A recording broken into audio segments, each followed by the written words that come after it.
I feel it. I just feel it.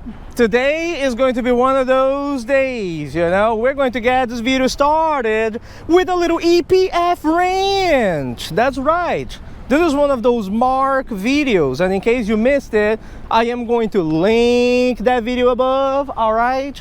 Now listen to this. I just got here to the Absecon Bay in New Jersey, right? I'm right next to the Harrah's Casino, dude. This is the Absecon Bay. If you look all the way back there, all right, man, that is the Absecon Inlet, right? And then you have the Atlantic Ocean. I came here with my parents, and I am in such a good mood, man. They're fishing right over there, right? And this is the thing. While we were walking from the hotel to over here, right, the casino to over here, guess what? There was a gentleman fishing right over here, which is the spot that I wanted to hit. So guess what, right? I use all my common sense and my angler's etiquette, and I tell my parents, you know what, man, since the dude is fishing over here, let him fish over here. We're gonna move back there, right? So I get my rods ready. All the equipment is out over here. I'm ready to set up the rods. Guess what? This dude moves from over here. There's nobody else around this area. There's just spots over here, over here, over here, over here. Guess what? The dude moves exactly where I am, man. And he's ready to cast, like at my spot right over there. Can you believe that, man? I had to turn to the gentleman and be like, for real, dude? You're gonna fish like I just got here. You were fishing over there. I didn't go over there, right? So you come over here, you're gonna fish my spot, right? And you know, man, the guy was like, yo, brother, don't get mad, you know, man. I just gonna be here 5 minutes, give a few casts. I told him, it ain't about that, man. It's about fishing etiquette, right? People come to the spot and they come first, man. You give them room. You want to fish the spot, I don't know, ask for permission or wait until the fella leaves so that then you go to the fishing spot, right? The gentleman was like, how old are you? I was like, I'm 36. And he was like, oh, I'm 64. And I was thinking in my head, dude, age doesn't really matter, but since you are older than me, doesn't that mean that you should know the fishing etiquette from your years of more experience and wisdom, right? Shouldn't you know not to do this type of thing, right? He even tried to pull the argument, like, what are you going to be fishing for, you know? Kind of like the argument, I don't think we're going for the same species. And I told him, man, I'm gonna go for flounder at a certain point today, you know, because I took a look at his setup, right? And I told him, my parents, they're doing multi-species fishing, right? And the gentleman was like, oh, okay, you know. Anyways, end of the story, it kind of got my mood a little bit sour, you know? So if I'm shooting this video today and I feel like I'm a little bit frustrated, I just want to let you know, it wasn't you, okay? But the moral of the story here is that let us not forget that we're all human beings and we should be civilized. There are these unwritten rules, okay, related to fishing etiquette.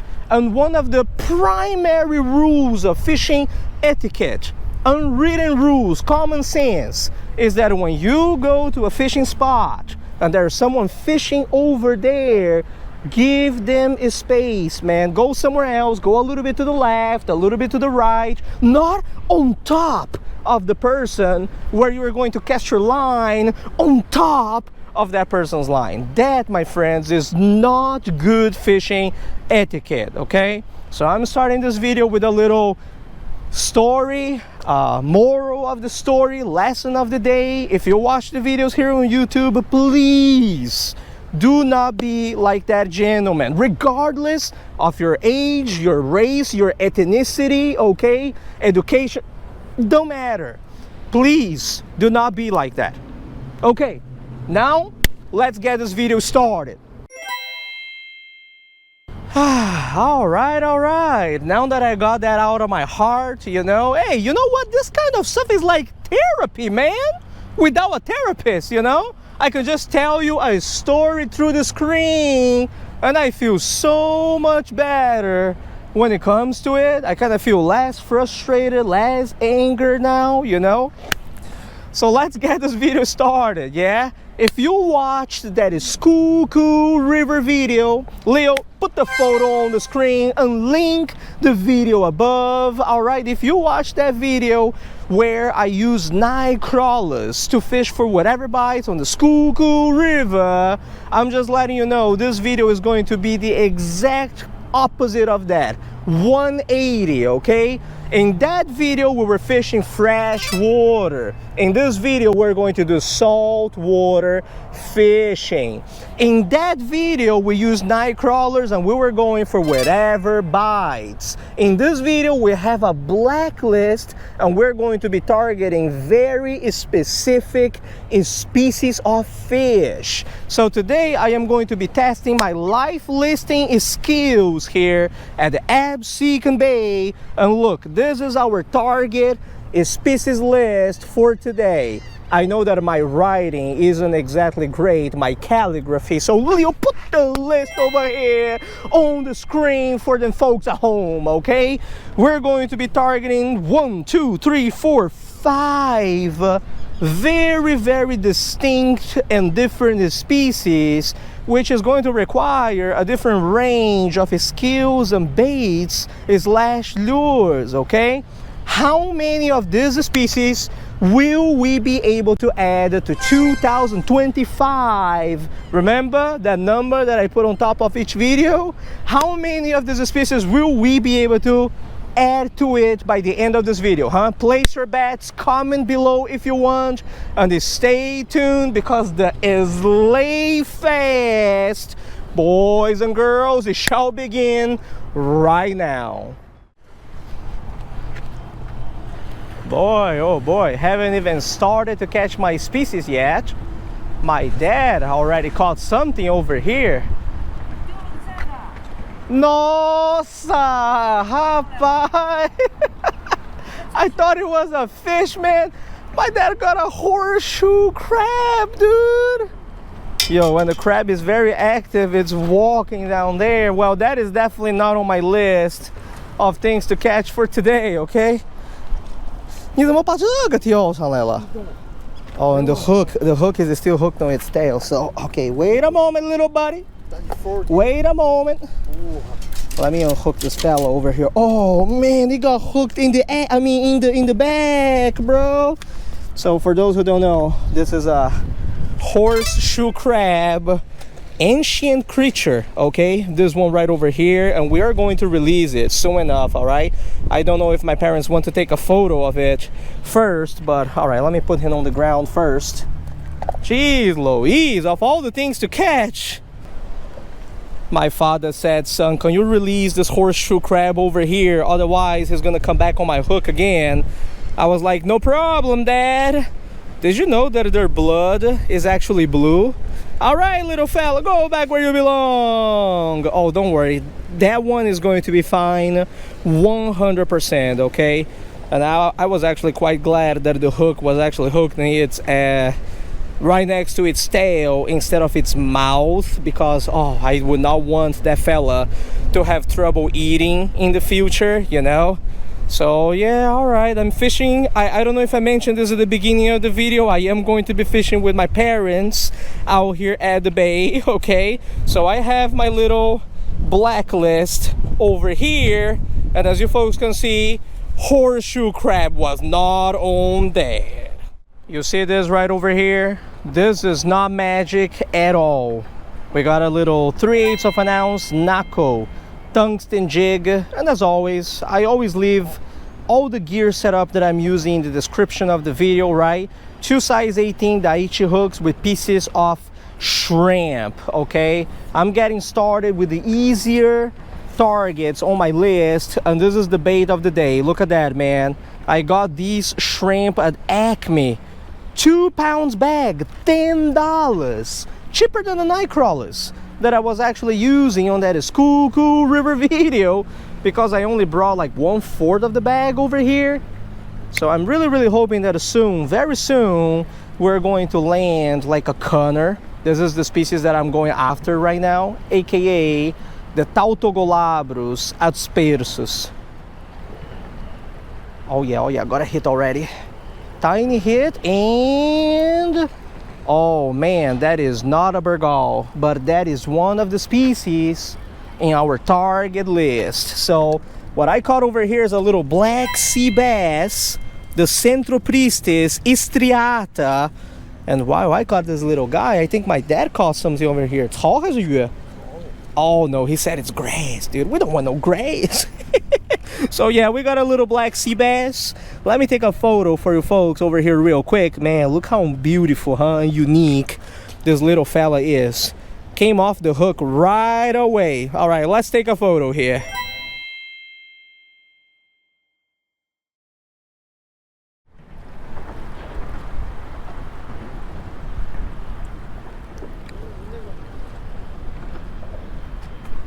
Opa! My dad said I got a bite on the bigger rod. 看一下啊. That's my bait runner, man. Is there really a bite?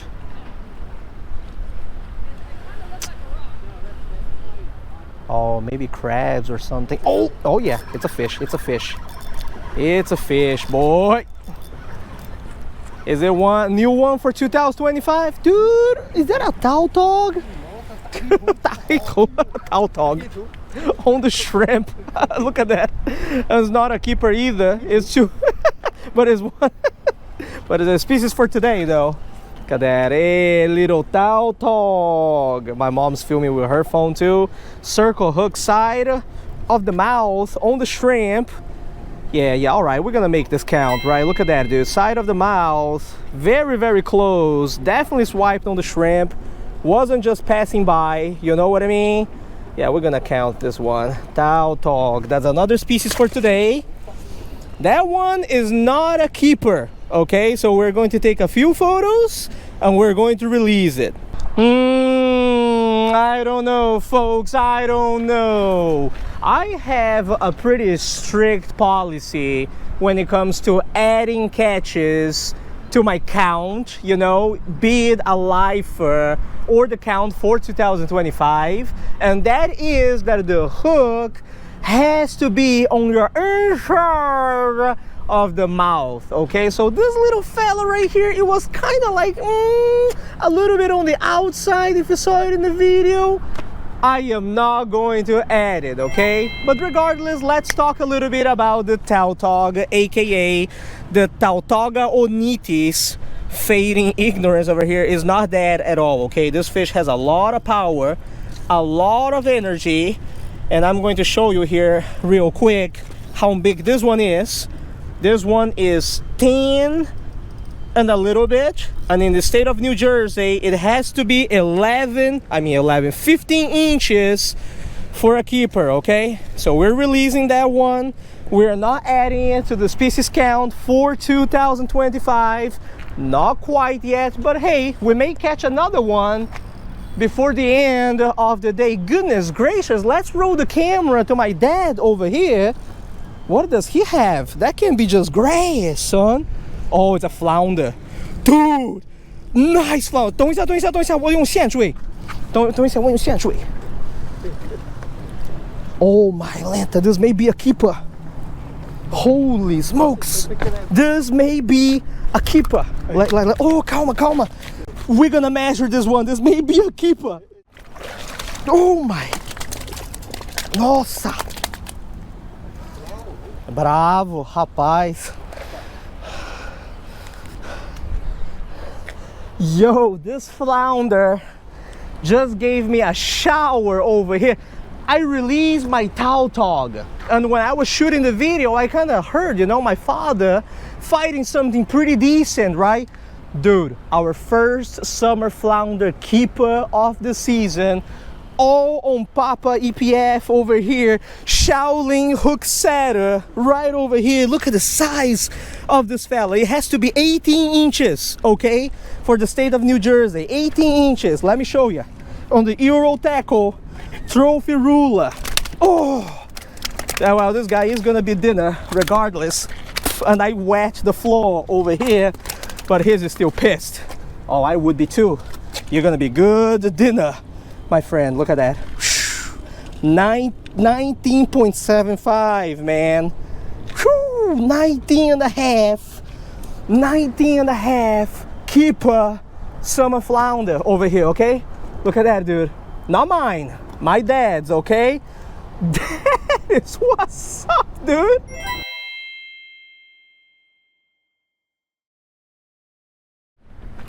I've got to tell you, that's a lot of action for a short amount of time. Little tautog over here. All right, hooked on the outside of the mouth, but it's still little tautog, you know. A keeper flounder from my dad. That one's like good eating, you know. Awesome. Leave the shrimp over here. Back to my ultralight. See if I can catch that burgal before we move to other species out there.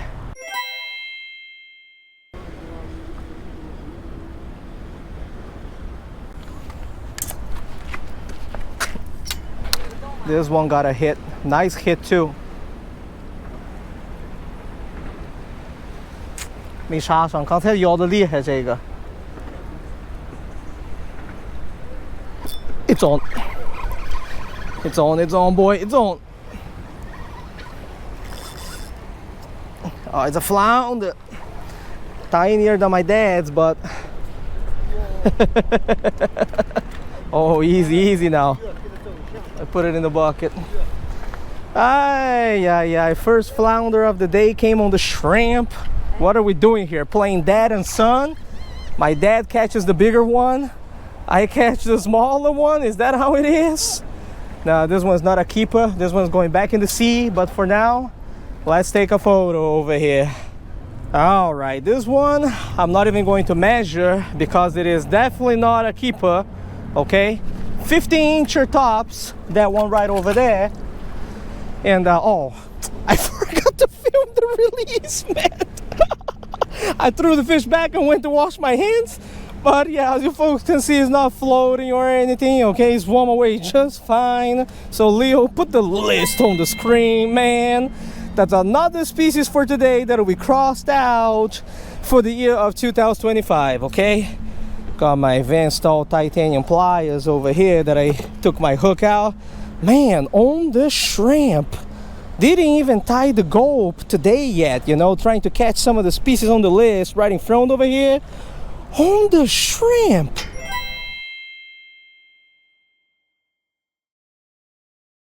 I don't really know about you folks, ladies and gentlemen, but when I am out here, in particular with my family, just fishing, time just flies, you know.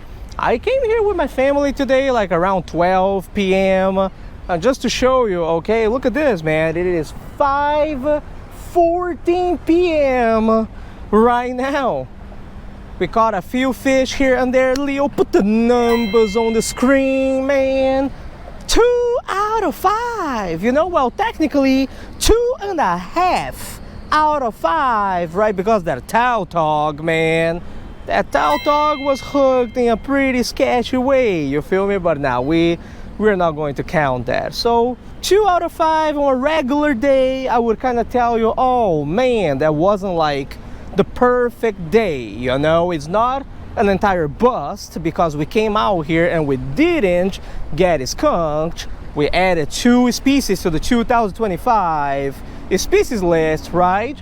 But today, since my father landed that keeper, okay, 19 and a half, hey, you know what, man? I'm gonna cut the Absecon Bay some slack. You feel me, man? Because I know, and believe me, I see a lot of people fish this place all the time. As a matter of fact, let me show you a little something, okay?